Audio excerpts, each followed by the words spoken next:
Bonjour à tous. Après avoir abordé les enjeux spécifiques de la conception paysagère à l'échelle territoriale, nous allons voir maintenant un exemple très concret de réalisation, le quartier de Beauséjour à Sainte-Marie de la Réunion. Nous retrouverons Michel Reynaud afin qu'il nous explicite toute la stratégie paysagère mise en place qui a été un élément central de ce projet. Mais avant cela, retrouvons Éric Villet, directeur de CBO Territoria, afin qu'il nous présente ce projet d'aménagement. Bonjour Éric. Bonjour. Alors, est-ce que tu peux nous expliquer la genèse de ce projet d'aménagement? Nous sommes ici à Sainte-Marie, une commune de l'île de la Réunion, qui comprend 34 000 habitants actuellement. Et l'objectif de ce projet était de créer une centralité urbaine dans les mi-pentes. Parce que nous sommes plutôt à Chamonix qu'à La Rochelle, à La Réunion, même si la mer est là tout près. Mais les premières habitations sont à l'altitude 0 et les dernières à l'altitude 1000 mètres.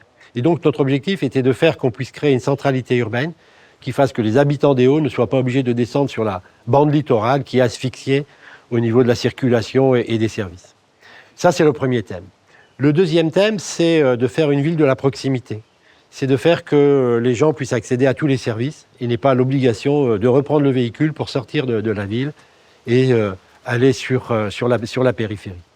Le troisième thème, c'est le vivre ensemble, qui repose fondamentalement sur l'acceptation bien connue à La Réunion de la mixité sociale, mixité des usages. Donc c'est une ville inclusive dans laquelle on doit pouvoir tout faire dans le quart d'heure ou dans les 20 minutes à pied ou en vélo. C'est vraiment l'enjeu fondamental.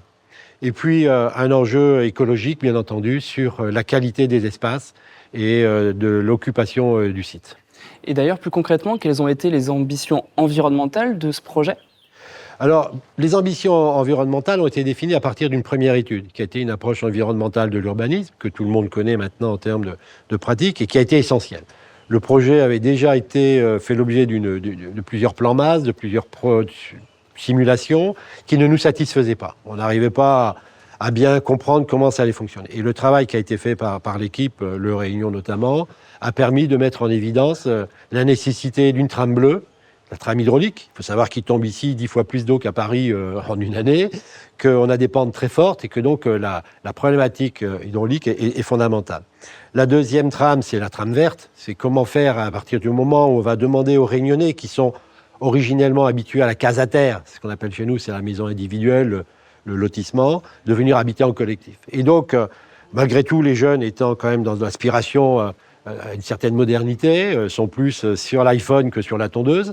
Et donc l'idée, c'était de se dire, mais comment on peut conserver cet attachement à la nature, à cet élément naturel et fondamental qui est nécessaire aux individus, sur l'opération. Et donc ça a été de définir une trame verte ambitieuse, et on a réussi à les superposer, les trames bleues et trames vertes, ce qui nous donne des coulées vertes magiques que vous allez visiter tout à l'heure, et un parc urbain qui est en cours de réalisation, mais qui va permettre d'apporter ces ingrédients à cette opération. Le troisième thème, mais celui-là, il est classique et le plus connu, et d'ailleurs, on ne regarde souvent que cela, alors que ça, c'est la conception bioclimatique des logements, des équipements, des commerces et autres, mais l'élément complémentaire de Beauséjour, c'est tout ce travail sur l'urbain, sur l'aménagement. Notre métier est d'abord un métier d'aménageur. Merci Éric pour toutes ces explications. Rejoignons maintenant Michel qui va nous expliquer plus en détail toute la stratégie paysagère de ce projet d'aménagement. Bonjour Michel. Bonjour Simon. Alors nous nous retrouvons maintenant dans le quartier de Beauséjour. Tu as fait partie de l'équipe de conception sur le volet paysage de ce quartier-là. Quelle a été votre stratégie pour concevoir ce quartier ? Alors, tout le travail sur le Beauséjour a été fait par l'ensemble des concepteurs qui ont participé. On ne va pas tous les nommer, un travail où on a intégré dès le départ la morphologie du site, son histoire et toutes les capacités que ce site requiert pour pouvoir habiter de manière durable, en quelque sorte, un territoire dans les mi-pentes réunionnaises.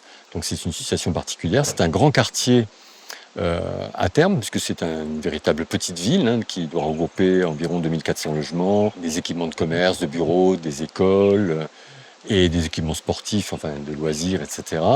Et qui comporte une très grande part laissée au paysage vivant. C'est-à-dire que le choix a été fait dès le départ, sur les 80 hectares environ de l'aménagement, d'imaginer un minima, c'est vraiment le minima hors parcelles privatives et parcelles des îlots construits, 20 hectares d'aménagement pour gérer en quelque sorte un paysage qui forme une grande matrice structurante de la ville de demain que représentera Beauséjour dans son site. Et est-ce qu'on a une conception différenciée dans le quartier de Beauséjour ? Alors oui, on a une conception du paysage qui va s'articuler autour de toutes les facettes possibles de celui-ci. On a des grands paysages qui vont correspondre d'ailleurs au chemin de l'eau, notamment les territoires des corridors bleus, ce qu'on appelle la trame verte et bleue de manière réglementaire, mais qui est abordée ici en tant que vraiment fabrication d'un paysage et d'une structure urbaine. Donc nous sommes dans la coulée verte de la centralité. Et nous avons d'autres paysages qui sont associés, des petits jardins urbains, des jardins sur terrasse, des transversales hydrauliques, un ensemble de paysages qui vont être différenciés, qui vont avoir des fonctionnalités complémentaires, qui vont à terme quand même constituer une sorte de matrice globale dans la ville où on cherchera à avoir le moins de discontinuité possible entre les aménagements paysagers de manière à permettre à avoir un meilleur fonctionnement en fait, de l'écosystème, des meilleures connexions pour toutes les formes de vie en quelque sorte au sein de la matrice urbaine. Et je suppose que le choix des essences ou de la palette végétale est bien différencié en fonction des typologies de jardins. Oui, puisque ce sera difficile de mettre des espèces très forestières ou des grands nattes dans un tout petit jardin. Il est évident qu'on va travailler sur des palettes différenciées en fonction des typologies des jardins. Des petits jardins urbains, des grands paysages étendus, des toitures terrasses par exemple. On ne va pas y mettre n'importe quoi. Donc les choix vont être fonction de ces conditions en quelque sorte physiques dans lesquelles on va installer le végétal et le monde vivant, tout simplement. Là où on aura les plus belles palettes différenciées, c'est-à-dire les plus belles palettes complètes, ce seront les grands paysages évidemment qui vont permettre de regrouper une importante quantité d'espèces avec une structure très, très solide, je veux dire, en termes de biodiversité. Donc on profitera de cet aspect-là, de ces paysages-là, justement pour renforcer la structure de la biodiversité urbaine, en sachant que les petits jardins, les petits compléments, les petits apports, les petits scénarios additifs permettront d'avoir des petites choses différenciées qui amèneront également autre chose qui concerne seulement la biodiversité, qui amèneront aussi du plaisir partagé, de l'aménité à la ville. Donc il y a plusieurs fonctionnalités. On n'est pas que dans l'utilitaire ou dans les services écosystémiques, on est également dans la relation à notre établissement humain. Et sur la gestion des eaux pluviales, on a la Réunion, on a des précipitations qui sont très conséquentes en saison humide. Le paysage contribue à la gestion, à la temporisation de ces eaux pluviales. Comment vous avez conçu cet aspect-là dans ce quartier ? Alors oui, le paysage contribue grandement et participe grandement à la gestion des eaux pluviales. Il y a plusieurs typologies de jardins qui peuvent être regroupés dans un ensemble. Vous avez à la fois des impluviums qui sont des zones où l'eau simplement est temporisée, stockée et est infiltrée. Vous avez des noues dans lesquelles l'eau est récoltée et circule à travers la gravité. Et puis vous avez carrément, on va dire, des ouvrages plus grandiloquents de ce qu'on appelle les bassins de temporisation qui servent sur les grands événements et qui sont plutôt organisés dans les organisations publiques du paysage, notamment les talwegs et les grands jardins. Et concernant les noues végétales, c'est vrai qu'on voit ce qui se passe à Beauséjour, on voit aussi sur d'autres projets des aménagements un petit peu plus durs. Est-ce que tu peux nous en parler un petit peu plus ? Oui, alors, ce qui est évident sur Beauséjour, enfin, quand on regarde, c'est qu'effectivement, toute la trame bleue est complètement verte. Elle est véritablement boisée parce qu'elle ne peut pas être autrement. Parce que je veux dire, si on ne parle que d'hydraulique, effectivement, on va travailler sur des ouvrages qui vont être des ouvrages mécaniques en quelque sorte, mais qui n'appartiennent pas à la vie. La géographie, ça n'est pas de la mécanique seulement. Donc on va dépasser ce qui est hydraulique, hydrogéologie même, puisque ça fait partie aussi de l'approche globale du design, en quelque sorte, du chemin de l'eau dans une structure d'aménagement, et on va parler d'hydrobiogéologie. Et à partir de ce moment-là, on sera holistique dans notre vision, et on comprendra que si on fait des sols vivants, si on dispose des arbres dans les paysages de gestion des eaux, on va transformer les sols, on va transformer la nature des sols, on va transformer la structure des sols et on va stocker, recycler, dépolluer, les eaux pluviales et on aura un service qui va être maximisé complètement. À tel point qu'on peut se poser des questions. C'est-à-dire que quelquefois, le calcul devient, sauf pour les grands temps de retour importants comme les grands cyclones, ce qu'on appelle les cinquantennales ou les centennales, on va dire que pour des pluviométries de l'ordre de la décennale, de temps de retour de 10 ans, eh bien, on a un comportement très facilité quelque part.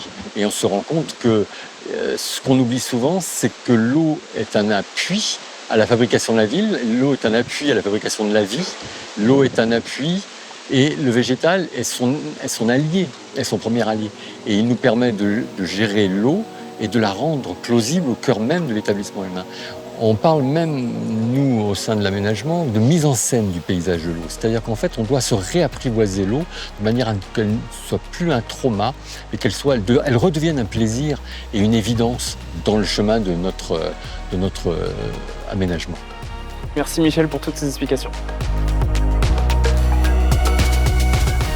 Dans cette séquence, nous avons vu qu'une bonne compréhension du vivant est nécessaire pour créer des villes durables et résilientes en climat tropical. S'imprégner du contexte existant. Penser plus largement le paysage pour recréer, restaurer des écosystèmes souvent altérés. Apporter du sensible à une ingénierie quelquefois trop technique sont des éléments majeurs pour demain.